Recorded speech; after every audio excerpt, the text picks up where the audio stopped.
Welcome back to Men and the City. Hope you're all doing well. I am sitting at a busy street corner in Medellin, Colombia, enjoying what's left of the sun before it rains this afternoon. So, in today's video, we're going to talk about men as villains. So today's video is going to be called Men Are Villains Until We Are Heroes. And specifically, this is for the young single men who watch my channel. It's most of my audience, but I think it's the most important demographic in the country, and it's one that is largely ignored. As we know, we're vilified. For as long as I can remember in my own life, I have been a villain. I've been a threat. I've been viewed by the bureaucrats, the professors, the teachers as subversive. And the reason for that is very simple, because they knew that I didn't go along with the bullshit. They knew that I did not subscribe to political correctness or wokeism or affirmative action or socialism or whatever new idea they were proselytizing through the bureaucracy.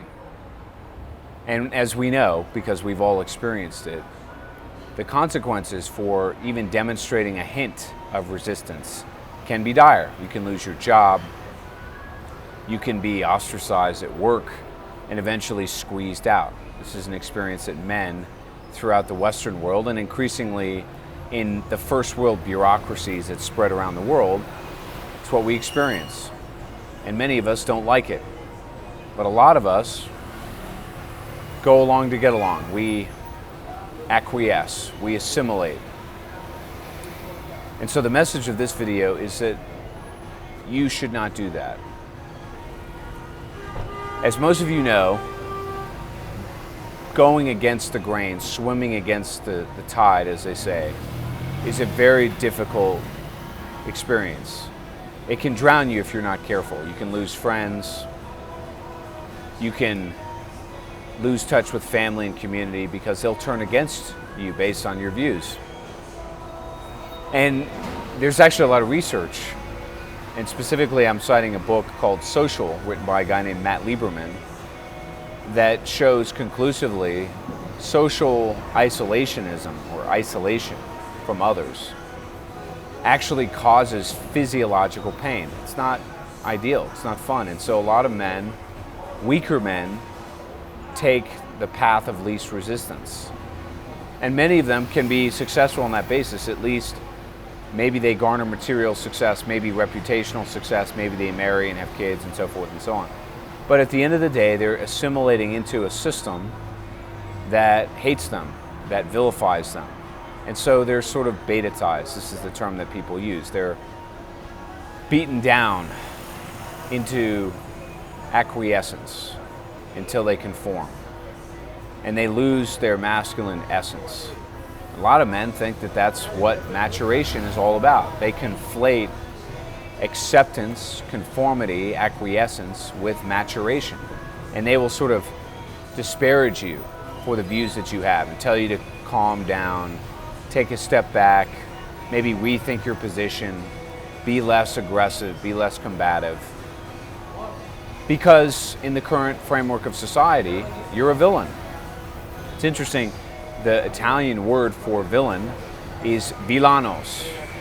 And villanos means peasant, somebody of low birth. And for the moment, I think that characterization describes us well, doesn't it? We are the lower class by virtue of our views, political, social, religious, whatever. At the same time, however, most of us sense that fireworks are coming, that in the process of vilifying men, particularly single men, young men, men that resist, who are the strongest men, that society is sowing the seeds of its own destruction, because ultimately society depends on those men. We are the truck drivers, the firemen, the police, the mechanics.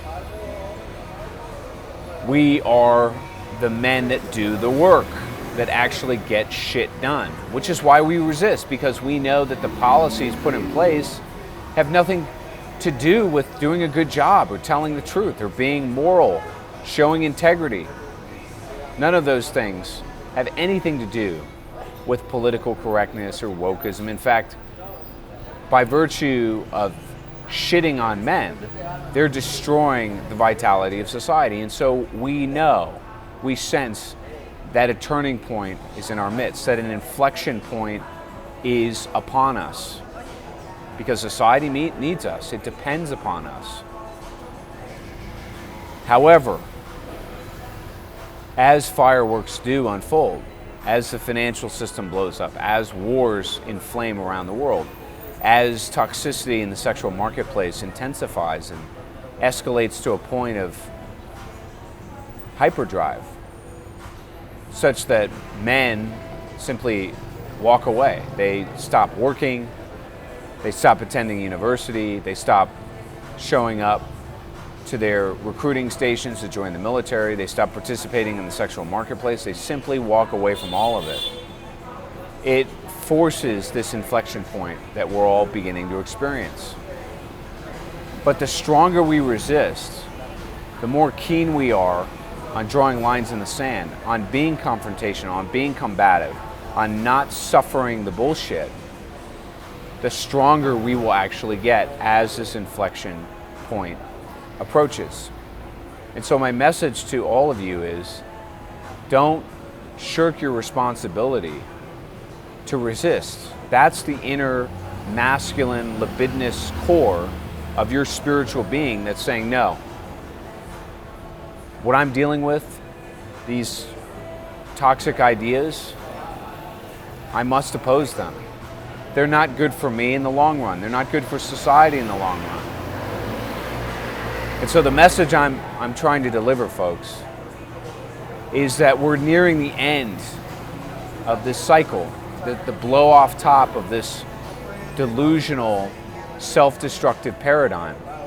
And on the other side of it, those who resisted, the single young men who've been bludgeoned to death, who've suffered, who've been castigated and vilified, who are in fact the villains. We are the villains, as we know. We will be the heroes of the next paradigm because we stood against it. We told the truth. We said no. And what once weakened us is now going to strengthen us. I want to finish with a quote from a Scotsman named Charles Mackay that I remember every day, something I think about all the time, and represents my culture. And I think it's essential for the Neo-Masculine movement, you might say. Charles Mackay writes as follows: "You have no enemies, you say. Alas, my friend, the boast is poor. He who is mingled in the fray of duty, that the brave endure, must have made foes. If you have none, small is the work that you have done. You've hit no traitor on the hip, you've dashed no cup from perjured lip, you've never turned the wrong to right, you've been a coward in the fight." If you have no enemies, if you go along to get along, if you acquiesce, if you conform, you're accepting emasculation. There's no wisdom in that. And ultimately, you're being assimilated into a system that hates you. And no matter how much money you make or how many women like you because you accept their bullshit, or how high you climb in these corrupt bureaucracies, you are despiritualizing in the process. It's not worth it.